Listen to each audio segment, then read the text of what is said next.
11월 30일 화요일 시장 코스피가 연중 최저치로 주저앉았습니다. 아마 주식을 시작하기 전으로 되돌아가서 평생 주식을 하지 말라 하면 그 선택을 할 사람들이 개인 투자자의 80%는 되지 않을까 싶은데 그만큼 주식 투자는 절대 만만치가 않습니다. 무슨 이유를 갖다 붙여서라도 지금 하락 추세가 이어지고 있는데 주식을 오래 하신 분들은 당연히 아시겠지만 솔직히 지난 상승장은 말도 안 되는 살면서 처음 볼 만한 시장이었습니다. 이 말이 무엇이냐면 앞으로 지수가 3,500, 4,000을 가기 위해서는 지난 대상승장처럼 역사상 처음 보는 말도 안 되는 상승 시장이 또 나와줘야 될 것이며 또 나오지 않는다면 당연히 지수는 다시는 상승하기가 어렵습니다. 또 그런 상승장이 나와주기 위해서는 뭔가 큰 사건이 필요한데 지금은 코스피가 올라가야 될 이유가 당장은 없습니다. 대형주들 추세도 그렇게 좋지가 않고 함부로 매수를 할 수가 없습니다. 게다가 2023년에 양도소득세 부과 예정이라 장기적으로 걸림돌이 될 것들만 남았지 현재로서는 쉽지가 않습니다. 지난 대박 상승장에서는 갈 곳 없는 돈들과 함께 전 세계 돈이 마구 풀리면서 비트코인, 부동산, 주식 이런 자산들이 대박나는 시장이었지만 큰 역할을 한 것은 당연히 엄청난 돈, 증시에 엄청난 돈이 밀려 들어온 것. 지금 하루 거래대금만 보더라도 예전 시장과는 확실하게 다른 것을 알 수가 있으며 거래대금 깡패와 함께 공매도 금지가 큰 몫을 했습니다. 공매도의 순기능에 대해서도 최대한 이해하려고 했지만 실제로 공매도를 중지시키는 것만으로도 투자 심리 자체에 영향을 크게 주기 때문에 공매도와 상관없이 그 투자 심리라는 게 정말 중요합니다. 공매도를 중지시키는 것만으로도 증시에 어떤 영향을 주는지 갈 곳 없는 돈들이 얼마나 적극적으로 몰렸는지에 대해서 증시가 신고가를 찍으면서 증명해 주었습니다. 증시가 다시 올라가서 최고점을 뚫기 위해서는 특별한 상황이 필요한데 예를 들어서 공매도 완전 폐지라든지 또는 외국인 기관, 개인 모두에게 주식 투자를 할 수밖에 없게 만드는 파격적인 상황이나 아니면 우리나라에서 타임머신, 순간이동 포털, 영생을 살 수 있는 기술, 모든 병을 고칠 수 있는 만병통치약, 전기 없이 무한 작동하는 전자기기, 무한 배터리 이런 영화에서나 있을 만한 획기적인 아이템이 나오는 게 아닌 이상은 말도 안 되는 상승장이 다시 나오기는 어려울 수가 있습니다. 항상 주기적으로 말씀을 드리지만 주식에 대해서 아무것도 모르시는 분들, 개인 투자자가 승리할 수 있는 방법은 단 한 가지라 생각하고 있습니다. 10년마다 아주 긴 주기로 찾아오는 대폭락장에서 그동안 눈독 들였던 주식을 최저가에 주워 담거나 10년이 아니더라도 신용잔고가 완전 바닥 칠 때까지 빠질 때 주식 박앤세일 할 때까지 기다렸다가 시가총액 상위 종목들 나눠서 담는 방법 말고는 개인 투자자가 이 지독한 시장에서 안전하게 살아남으면서 성공하는 것은 정말 어렵습니다. 그래서 제가 신용잔고에 대해서 강조를 꾸준하게 드리고 있으며 쉽게 생각해서 신용잔고는 외국인의 먹이라 생각을 하시면 되겠습니다. 먼저 외국인 기관은 증시를 올려줄 생각 없이 제자리에서 가지고 놀면서 선물 시장에 힘을 주거나 단타 치는 게 전부일 뿐입니다. 가지고 놀다가 가끔씩 상승, 또 가끔씩 하락, 계속 반복하면서 무한한 공매도는 계속해서 꾸준히 쌓일 수밖에 없습니다.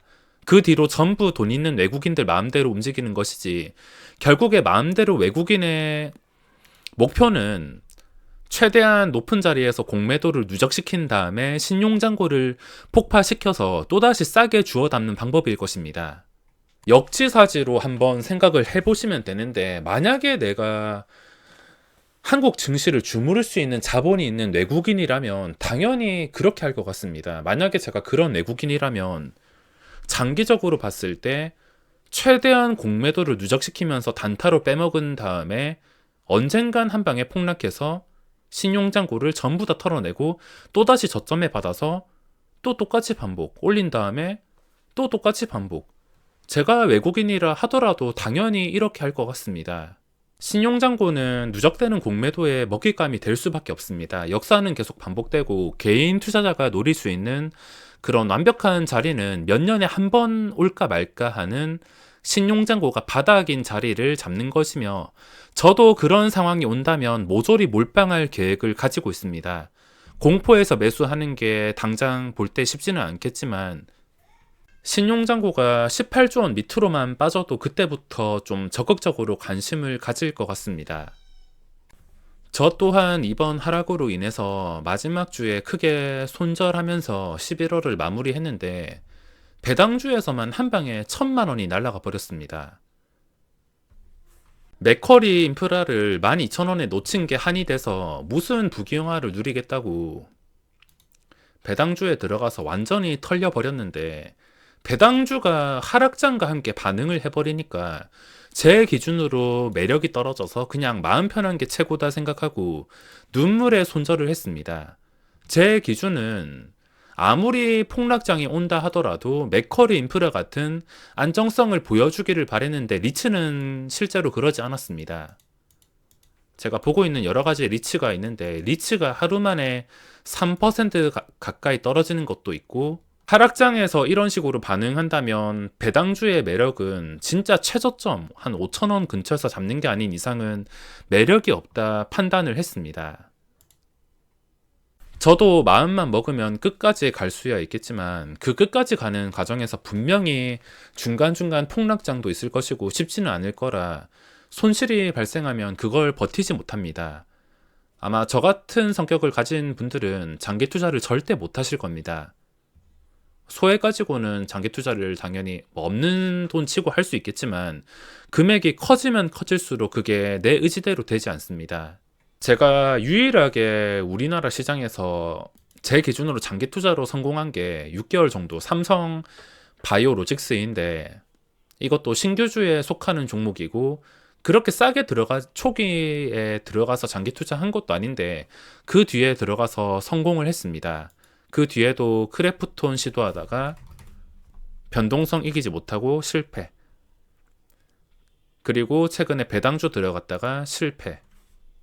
당장의 변동은 어떻게 참을 수야 있겠지만 그 참는 과정에서 받는 스트레스는 참기가 어려울 수가 있습니다. 아마 최근에 주식을 하시면서 속이 문드러지신 분들 많으실 텐데, 당장의 손실이 무서운 것보다 이 스트레스가 주는 괴로움과 건강 문제로 이어질 수 있다는 점과 이 스트레스로 인한 그 뒤에 찾아오는 내동매매, 성급한 매매, 뒤에 찾아오는 후폭풍이 더 무섭기 때문에 역시 주식 투자는 뭘 하든 간에 스트레스를 안 받는 쪽으로 하는 게 맞는 것 같으며, 당장 손실이 난다면 누구라도 신경이 쓰일 수밖에 없습니다.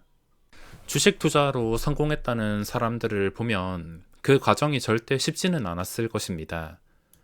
그 스트레스로 인해서 건강 악화에 병까지 얻을 수 있다는 것을 알고 계셔야 되며, 지금 이 과정이 너무 스트레스 받고 못 참겠다 하시는 분들은 부귀영화를 만들어줄 돈이 아니라면 건강을 우선으로 생각하고 주식에서 한 발 물러나서 신용장고가 바닥인 상황만 노리는 게 맞다고 생각합니다.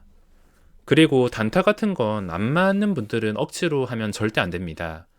여러 가지 매매 방법이 있겠지만 자신의 상황과 맞는 매매 방법 아니고서는 억지로 맞추려다가 이것도 스트레스와 함께 실패 요인이 될 수가 있습니다. 미국 시장에서 장기 투자는 성공한 사람들이 많을 수가 있는데, 우리나라 시장에서 장기 투자로 성공한 사람이 과연 얼마나 있을지 궁금한데, 유명한 사람들만 보더라도 입으로 장기 투자로 성공했다는 거 제외하면 실제 인증된 것만으로는 단기 매매 하시는 분들이 성공한 사례가 훨씬 더 많습니다.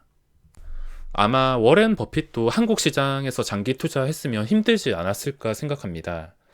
마음 편하게 꾸준히 수익을 내기 위해서는 단기로 치고 빠지는 기술이 중요한데, 단타와 스윙이 맞다 생각하지만 또 이걸 억지로 하다가 더 큰 어려움에 빠질 수가 있습니다. 현재 알 수 없는 어려운 증시, 더 빠지면 최악이겠지만 반등이 나와도 문제입니다. 외국인은 공매도만 계속 누적시켜서 결국 목표인 신용장고를 무너뜨리기 위해서 무슨 짓이라도 할 것이기 때문에 여기서 위아래로 어디로 움직여도 당분간은 답이 없습니다. 제가 해드리고 싶은 말은 주식으로 인한 스트레스 누구보다도 잘 알기 때문에 진짜 아니다 싶으면 발 빼서 몇 년에 한 번 오는 박앤세일 이벤트에 그동안 모은 돈을 투자하는 게 맞다 생각합니다.